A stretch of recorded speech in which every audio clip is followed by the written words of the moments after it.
नमस्कार, मैं हूं परितोष राजगुरु और आप देख रहे हैं MP14 न्यूज़। इस वक्त हम खड़े हैं सीतामऊ नगर में और हमारे साथ आज एक ऐसी खास शख्सियत मौजूद है जिनका नाम है गुड्डू भाई रंगीला। और गुड्डू भाई रंगीला जो है पूरे मध्य प्रदेश, राजस्थान और कई राज्यों में बहरूपिये के नाम से जो है ये फेमस है। इनका ख़ानदानी काम है अलग अलग गेटअप लेना और उसमें लोगों के बीच जाकर के मनोरंजन करना। तो आज हम आपको मिलवाने जा रहे हैं गुड्डू भाई रंगीला से। गुड्डू भाई, बहुत बहुत स्वागत है आपका सबसे पहले तो MP14 न्यूज़ में। बहुत बहुत धन्यवाद साहब। और बहुत बहुत धन्यवाद देता हूं मैं आपको, जो हम जैसे कलाकारों को आपने इतना मान सम्मान दिया और इस काबिल समझा कि आप आज हमें आप न्यूज़ के ऊपर ला रहे हो साहब। बहुत बहुत धन्यवाद आपका। और गुड्डू भाई, कहाँ के रहने वाले हैं आप? और सबसे पहले तो आपका परिचय दीजिए, कहाँ के रहने वाले हैं, कितने समय से आप ये काम कर रहे हैं और किस तरीके का गेटअप आप लेकर के लोगों के बीच में जाते हैं, उसके बारे में बताएं। सर, मैं रहने वाला कन्नौत जिला देवास मध्य प्रदेश का रहने वाला हूँ और मेरा ये कार्य है, ये बहुत पुराना कार्य है सर। मेरे कई समय से करते आ रहे हैं। मेरे पिताजी आते थे, हमारे पूर्वजों में चला आ रहा है काम, परंपरा चली आ रही है। हमारे दादा परदादा जो थे राजा महाराजाओं को बहरूपे थे, उनके ज़माने चले गए तो फिर हम लोग भी सड़कों पे आ गए।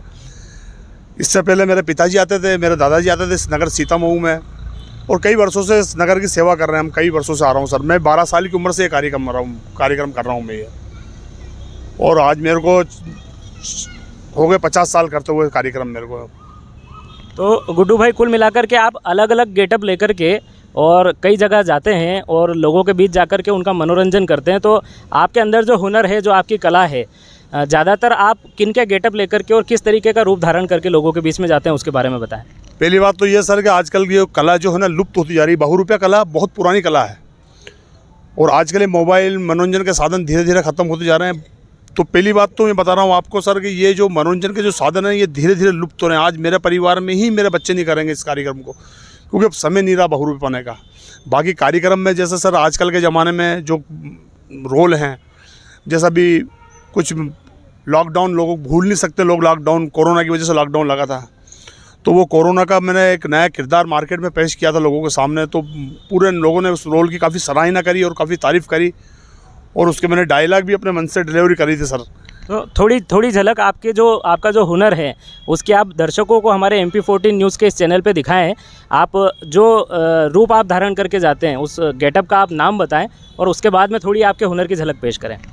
सर, जैसे मैंने अभी कोरोना का किया था, तो कोरोना यानी मैं मौत की ज़िंदगी का बेताज बादशाह, लोग मुझे प्यार से कोरोना वायरस के नाम से जानते हैं बरखुरदार, और ये कोरोना हर आदमी के शरीर में प्रवेश करके उनको मौत की तौर उतार ले जाता है।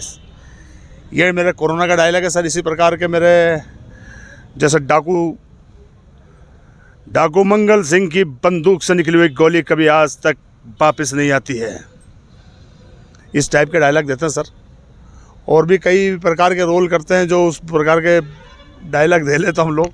सबसे ज़्यादा किरदार किस तरीके का पसंद किया जाता है? जैसे हमने खुद सीतामऊ की सड़कों पे, सीतामऊ नगर में आपको बचपन से देखा है, हम खुद छोटे से बड़े आपको देखते हुए हैं और आपकी कलाकारी देखते हुए। एक आपने बाहुबली का रोल किया था और एक रावण की भी आप आवाज़ निकालते हैं, कुछ उसके बारे में भी झलक पेश करें।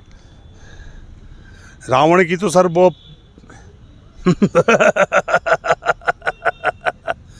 राम, वो बनवासी राम मुझे मारेगा, तीनों लोक का स्वामी हूँ मैं हूँ रावण, दशानंद रावण, और रावण को मारना उस वनवासी ने कैसे सोच लिया कि रावण को मार सकता है। ये डायलॉग है सर मेरा, और अभी इस टाइम पे याद नहीं आ पा रहे, लेकिन जब कला करता हूँ, बनता हूँ, तो ओरिजिनल था कलाकार मेरे अंदर प्रवेश कर जाता है। मैं जब कोई कला करता हूँ तो कलाकार मेरे अंदर प्रवेश कर जाता है सर। जैसे रावण अभी आप बोलोगे तो उस प्रकार से नहीं हो पाएगा, लेकिन वो जो कला है जब बन के निकलता हूँ तो ऑटोमेटिक मेरा हाथ पैर आवाज़ सब ऐसी हो जाती है सर। तो गुड्डू भाई, आपको एक गेटअप लेने में लगभग कितना समय लगता है और किस तरीके की तैयारी करना पड़ती है? सर, कम से कम 1 घंटा लगता है कलाकार को बनने के अंदर, क्योंकि सर काफ़ी समय लगता है मेकअप वगैरह करने में, खुद को सजाना पड़ता है, वो साथ में है नहीं, खुद अपने आप को श्रृंगार तैयार करना पड़ता है, हमारा श्रृंगार खुद को तैयार करना पड़ता है। और करने के बाद फिर वैसी चाल, वैसी आवाज़, जैसे बुजुर्ग का रोल किया डोकर बाबा का तो बाबा की तरह चलना, शंकर भोलेनाथ का किया तो भोलेनाथ की तरह चलना, तो चाल वार वगैरह सब उस प्रकार से करने पड़ते हैं हम लोगों को सर।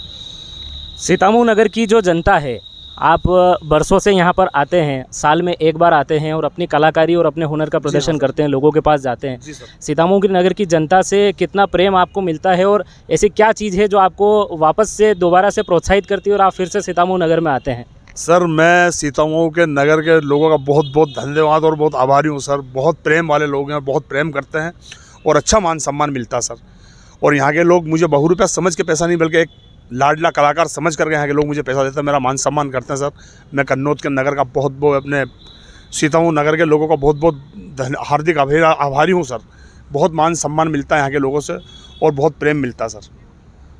तो ये थे गुड्डू भाई रंगीला, जो कि बहरूपिया के नाम से फेमस हैं और कई प्रदेशों में जाकर के लगभग कहीं 15 दिन तो कहीं 1 महीना रुक कर के अपनी कला का प्रदर्शन करते हैं। प्रतिदिन अलग अलग गेटअप लेकर के अपना हुनर का जो है वो प्रदर्शन करते हैं और आम जनता का मनोरंजन करते हैं। MP14 न्यूज़ पे हमने कई बड़े बड़े लोगों से इंटरव्यू किए, साक्षात्कार किए, लेकिन आज का गुड्डू भाई रंगीला का ये इंटरव्यू करने का जो हमारा मकसद था, उसका मकसद ये है कि ये वीडियो देख करके अगर कहीं आपको लगे कि गुड्डू भाई रंगीला के हुनर का आप कहीं सदुपयोग कर सकें या इन्हें एक बेहतर मंच प्रदान कर सकें, तो ज़रूर MP14 न्यूज़ से संपर्क कीजिएगा। स्क्रीन पर हम गुड्डू भाई रंगीला से संपर्क करने के नंबर भी यहाँ मेंशन कर रहे हैं। कैसी लगी आपको ये स्टोरी? अगर पसंद आए तो आप लाइक, कमेंट और शेयर करना ना भूलें। परितोष राजगुरु, MP14news.com।